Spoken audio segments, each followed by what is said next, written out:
Hi, welcome to the vlog. I have quite a bit to do today, but I wanted to take you along with me. I'm also reading Atmosphere by Taylor Jenkins Reid. This weekend I got like 12% into the audiobook and I'm really enjoying it so far, so we shall see how that goes. I'm also still reading Frankenstein, doing a buddy read with one of my friends this month. I'm liking it so far.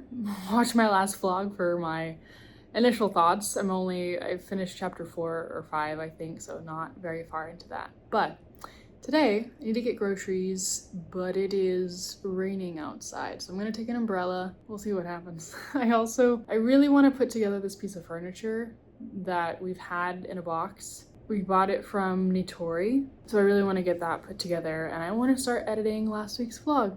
Let's go grocery shop. Hope I don't melt.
There's no drawers.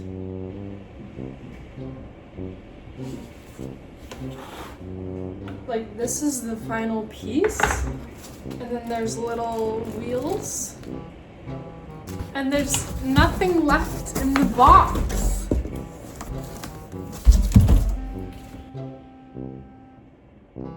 But the picture has drawers. Where are the drawers? It's... Also, I think it's supposed to go like... I thought it was 3 drawers. I'm very confused. Okay, I realized I still have 4 of these to make it taller and then put the top plate on, so that I'll make 3 sections. But there's still no drawers. I guess you have to buy the drawers separately? Oh boy. So I stood up, and look what I found. The drawers. They're right there. I took them out of the box and forgot about them. Somehow. Yay! It works.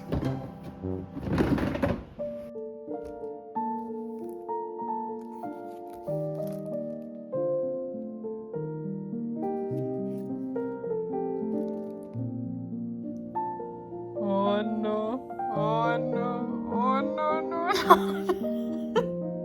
Okay, I got ready real quick this morning because I have many updates. I am past the halfway mark in Atmosphere. I'm on just finished page 169. A very pivotal moment just happened in the romance, but let me get more into what Atmosphere is about now that I have a better idea of it. So actually, let me reread the synopsis to make sure I don't spoil anything. So this story centers Joan, who's pictured here on the cover. Joan is an astrophysicist who gets selected to astronaut training with NASA. One of the first women to do this. And this is fiction, but kind of based on reality. It's set in the 80s, so their training is happening in the early 80s, but the book starts out with a mission happening in the present day, which is like the late 80s. The mission is intense. What happens in the beginning is pretty thrilling, as the synopsis states. I won't get into it, but it's tragic and very fast-paced. I could definitely see this being turned into a movie. I was telling my wife about it. She's like, this should be a movie. I agree, very much agree.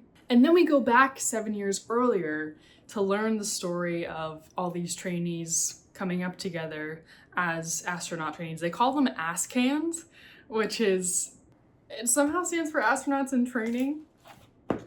I forget how. But they call them ASCANs. And during all this, we meet a whole cast of characters who are all very complex and interesting and pretty lovable.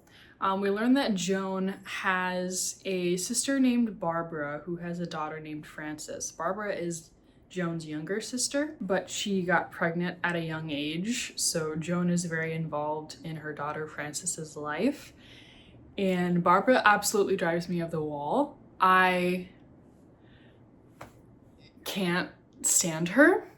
She's just, I mean, I'll let you form your own opinions if you want to read Atmosphere, but she's quite narcissistic, has very low emotional intelligence, takes so much advantage of Joan and Joan's kindness. Joan is a very loving, giving person and also lets herself get trampled on. She's been called the peacemaker. I relate a lot to Joan. More so in my teens and early 20s. I'm 25.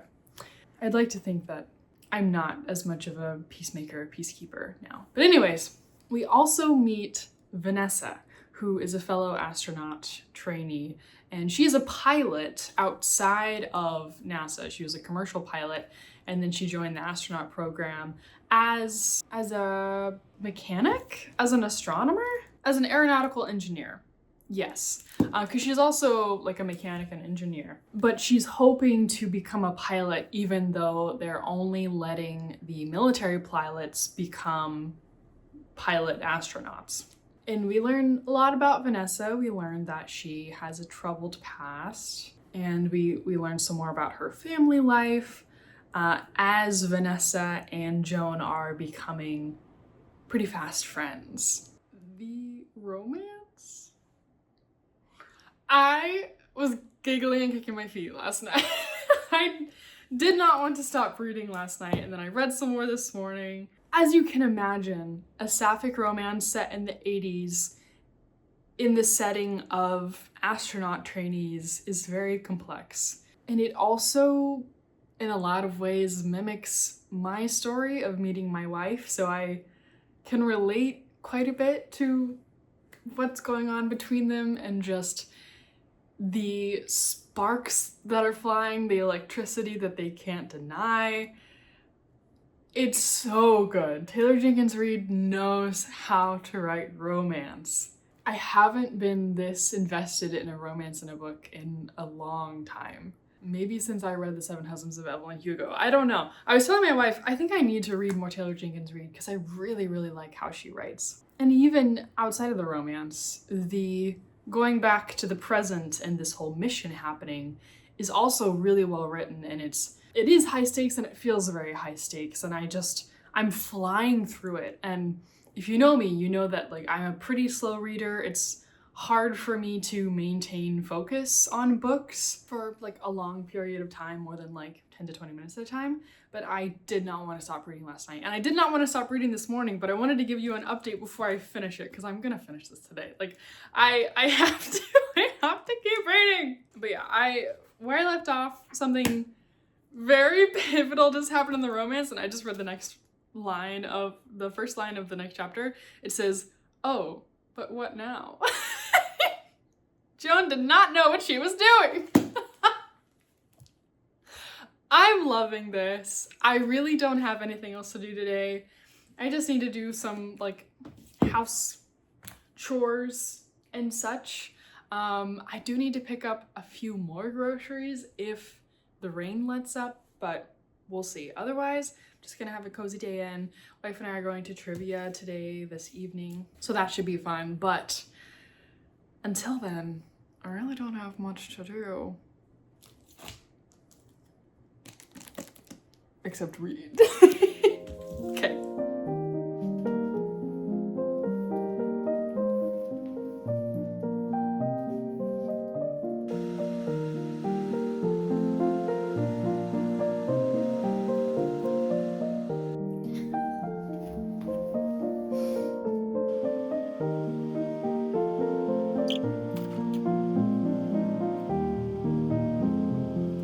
Also, the fact that this is a library book and I can't mark this up is driving me up the wall. I need a copy so bad, but I don't have any bookstores that have English books near me. I really took for granted in the States having bookstores like readily available. There are bookstores here, but most of them don't have English books. Not any of the ones within like an hour or something near me do. And now I'm over halfway done, so it's like, am I gonna go track one down now? Probably not, but I might need to get a copy like later on to mark up.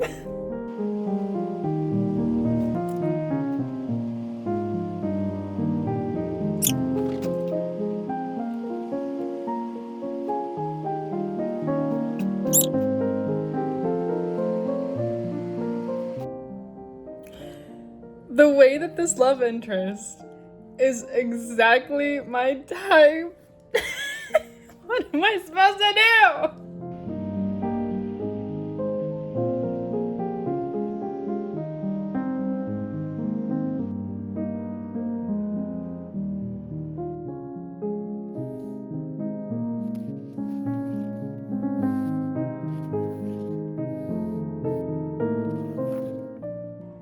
I just got to the part where Barbara goes on a trip, and I'm gonna strangle her.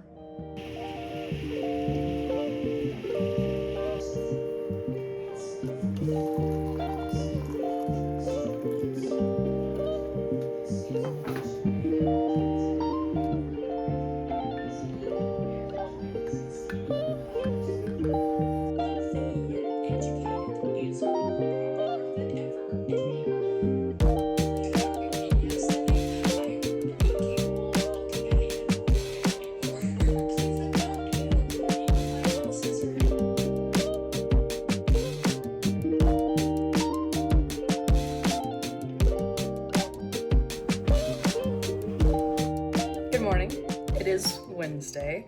Last night, wife and I went to a trivia event and then got ice cream afterwards, and it was lovely. Today, there is no rain, except there will be rain in the afternoon, but it's currently like 10 a.m. So I'm gonna go to the mall, which there's a grocery store in the mall, and I need some things from there. I also want to go to Daiso and look for a few things. So come along with me. Also, I did read quite a bit more of Atmosphere yesterday, but I did not finish it. I still have like 110 pages left, I think. I don't know if I'll finish it today, because it just goes to show, even if I'm loving a book, I really can't stand to like sit and read for more than like an hour at a time, which is sad, but it's just how I operate. So as you saw, I played some Tiny Bookshop yesterday. I also edited last week's vlog for like 2 hours. So it was a good day, but let's go to the mall.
looking greasy.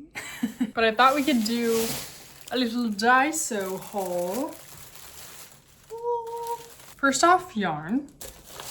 I crochet, if you didn't know. I want to make my wife this checkered bucket hat, though I've never made a bucket hat before.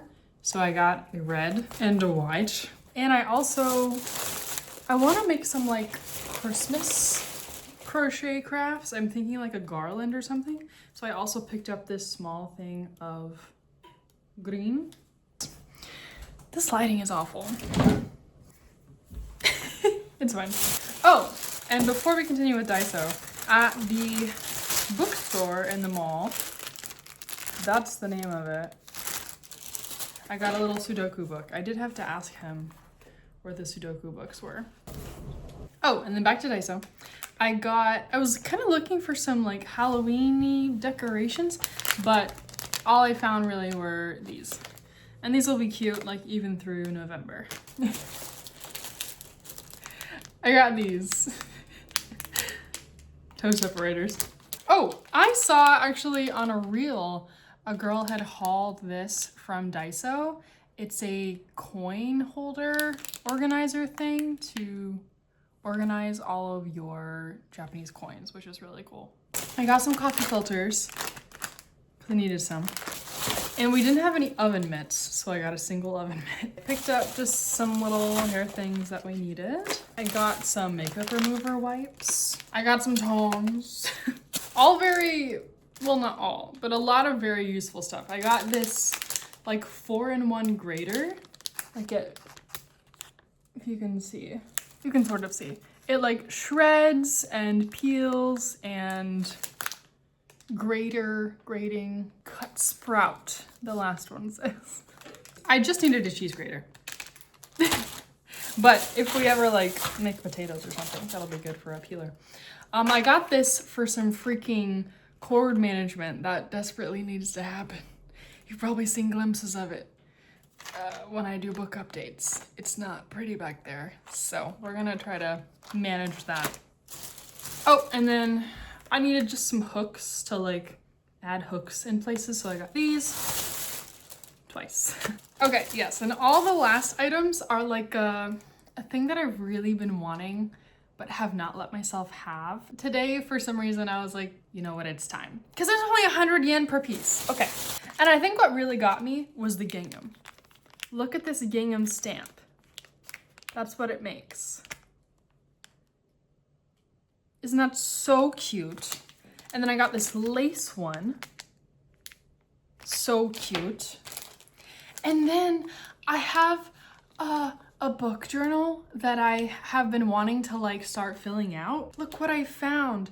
It's two together. One is a book. The other one's like a tag, which I don't really need, but the book!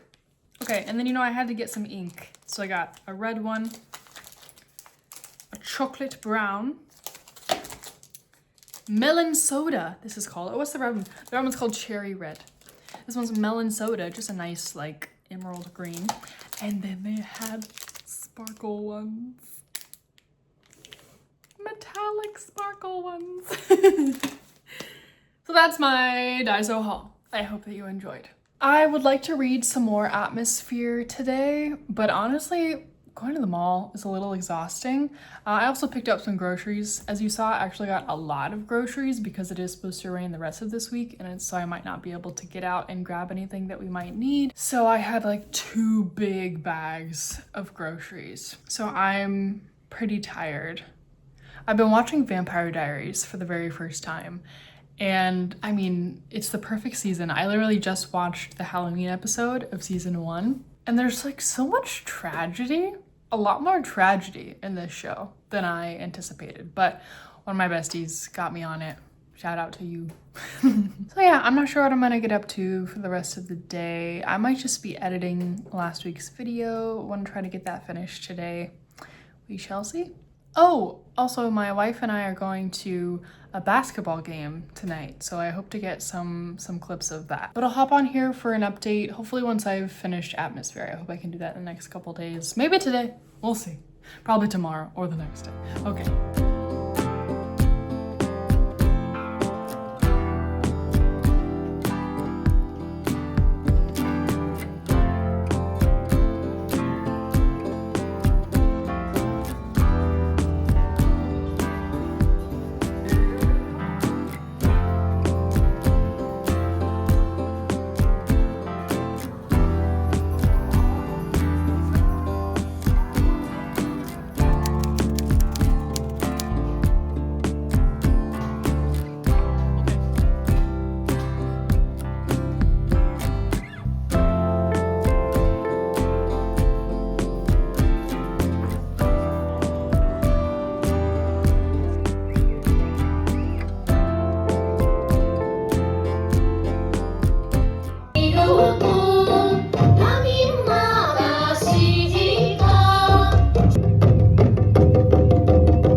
was just looking for my phone to turn the music off, and I had set up to record, and I'm recording on my phone.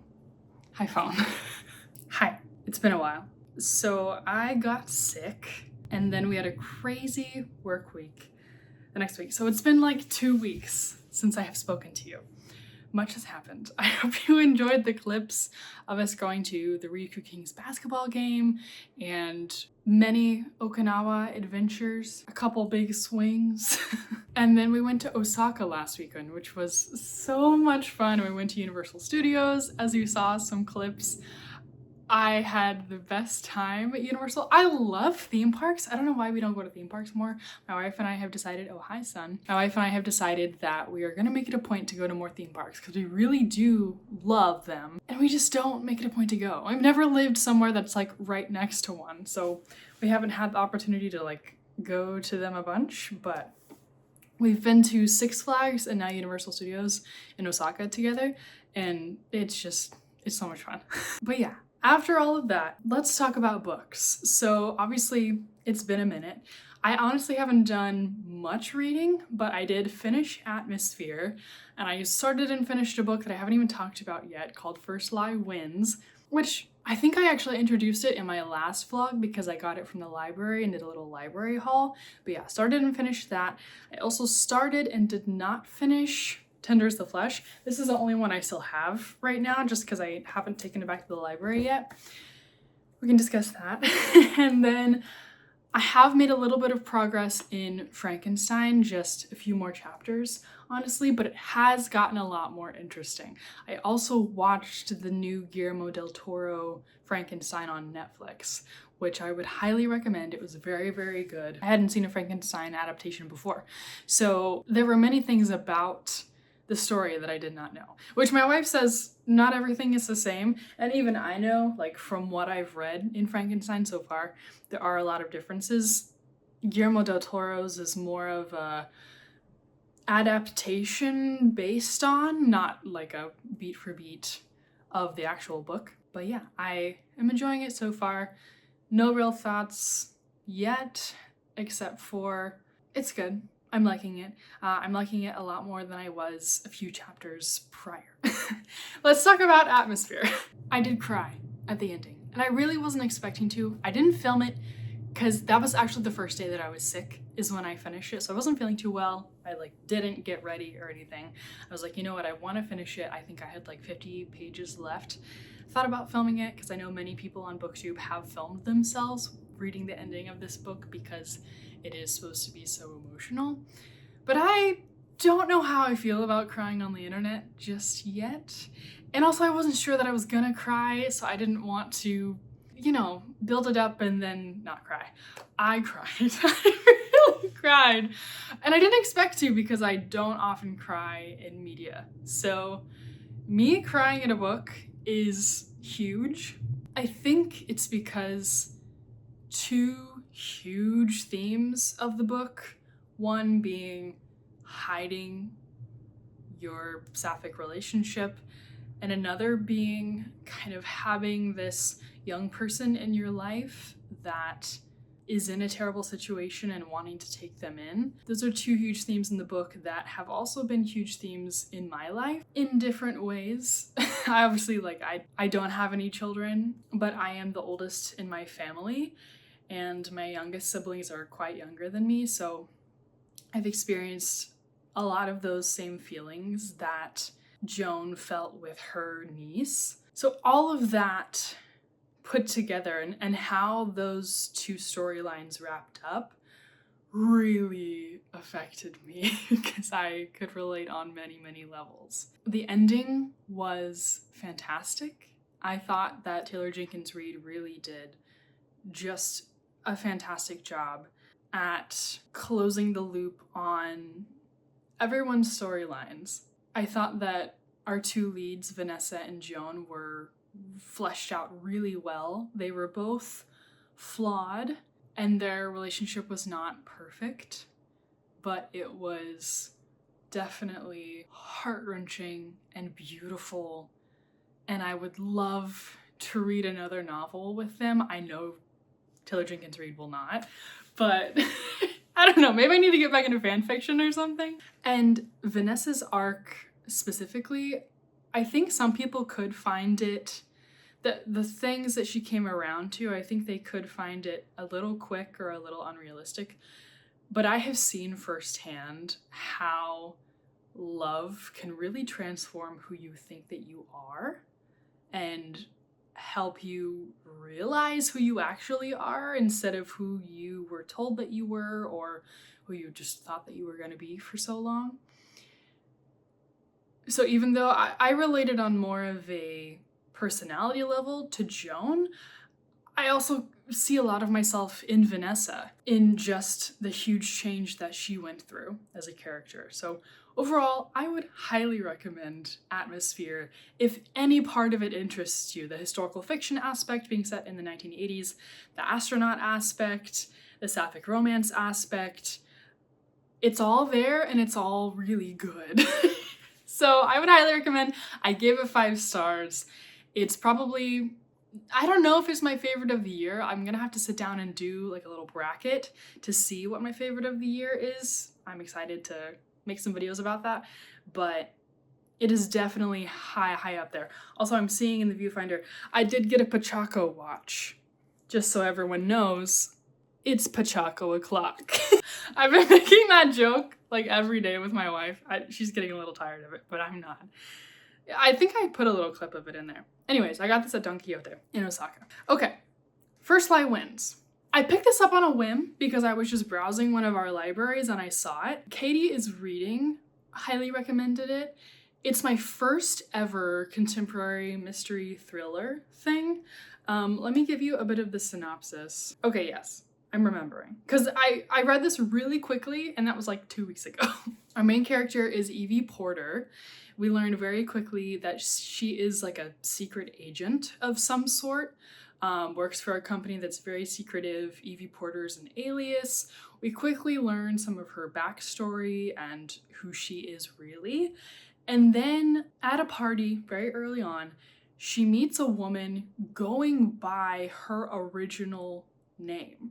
So the name that Evie Porter was born with, this random woman is now using that name and Evie's backstory as like who she is. So in the first few chapters, you're like, what the hell is going on?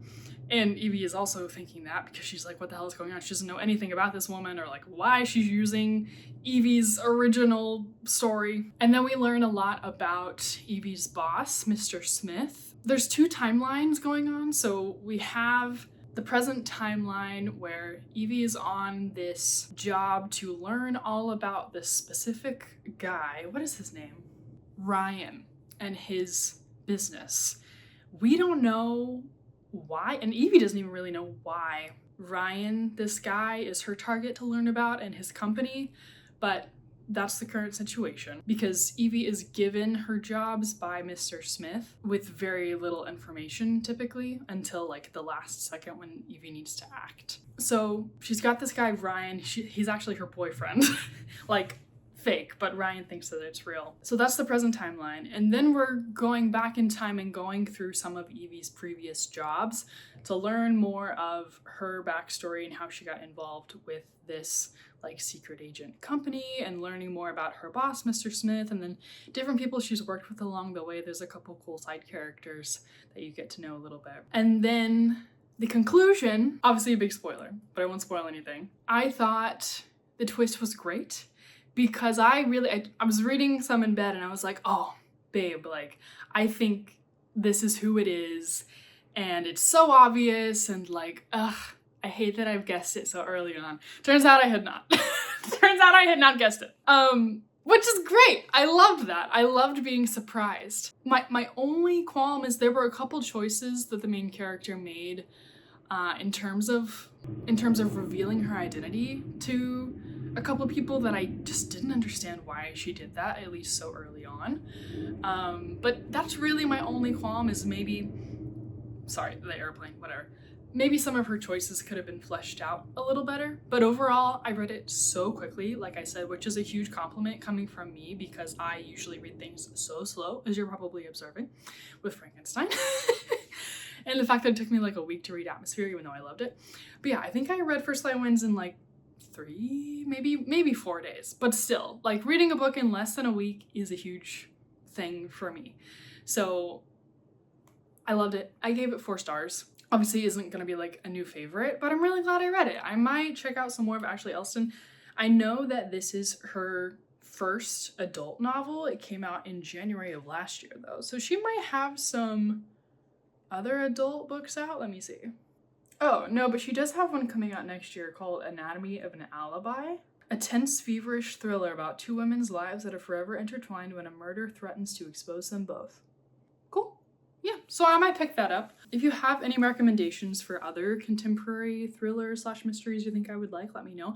Oh, actually, well, it's kind of different than this, but I did read the first book in the Vera Wong series, and I only gave it like 3 stars. I enjoyed my time reading it, but it just wasn't for me. I honestly don't even remember why, but I just remember being a little disappointed by it because people talked so highly about it. It just wasn't for me. So if you know of something more similar to First Light Winds that I might like, let me know. I don't know if I'm like a cozy mystery person because of my reaction to Vera Wong, and that's supposed to be one of the best. Now moving on to Tenders of Flesh, which I have right here, and I still have the spot where I stopped. This is a book about cannibalism. It's a dystopian novel set in the near-ish future. I think it's like the 2200s, so like 200-ish years from now. But it's set in a world where supposedly all of the animals got some sort of disease that makes them inedible. I say supposedly because there's all this political intrigue around the fact that a lot of people think that the government may have been lying about that. I may read the synopsis now that I've DNF'd it just to see if there's any sort of conclusion to any of that intrigue. There's a lot of horror. I think this is the first, like I've read some horror, but it's been things like Our Wives Under the Sea, things that like are a little creepy but are not horrifying. This is horrifying. Like even before I got to the point where I DNF'd, it is horrifying. Nothing I couldn't handle, but I did have to take my time with the parts that I read. I couldn't read more than like a chapter or 2 at a time, especially if I was eating, because there's a lot of body horror, as you can expect. I didn't even finish explaining the plot. So we can't eat animals anymore, so we're eating humans, essentially. And now there's this whole, industrial process to growing humans for food and then butchering them, selling them, etc. Our main character, God, I can't even remember his name, Tejo. Tejo is our main character. It's set in Argentina, and this was translated from Spanish, I believe. Tejo works at a processing facility, and at one point he is interviewing some people and showing them around the facility, so we get to see the whole process, and he even goes to like other facilities that are doing other things, like preparing the meat, etc., and like where they keep the livestock. They call them heads. The humans that they're growing to eat, they call them heads because they don't want to call them humans because they believe that they're not humans. But our main character is very conflicted. He really doesn't want to be in this business, but his father is in a nursing home that's very expensive. There's also a lot of other personal details about Tejo that you learn, but I'll leave that to you if you want to read this book. But he has some stuff going on with his wife and other family members. I had to stop once I got to part 2. I obviously won't spoil what happens there, but I will just say if you have an intolerance for violence against women specifically, I would not recommend this. If you're a horror fan and you are okay with reading that, I would recommend it because I was really enjoying. It feels weird to say I was really enjoying it, but I was enjoying it, I guess, up until then. Obviously, it's hard to read, but it is a very interesting political commentary, obviously, on consumerism and the fact that we will devour anything at even our own expense. Anything that we want, we will make it a point to get that, whether it destroys humanity or not. I think that I will probably read a synopsis of what happens after part 2 begins. But yeah, I couldn't read past there. If you know, you know. Don't spoil anything in the comments. But yeah, it's right when part 2 starts. When that reveal happens right at the beginning of part 2, where you're like, oh, he did that? I'm done. I thought about it. I was like, maybe I just skip this part now. Because I don't want to know what happens with that. And I don't want to read any more about that. So I'm good. I'm really, really good. And that is where I'm going to wrap up the vlog for today. Thank you so much for sticking around. It's probably a long one since this is over like 3 weeks, but I hope you enjoyed it. Thanks so much for watching, and I will see you next time.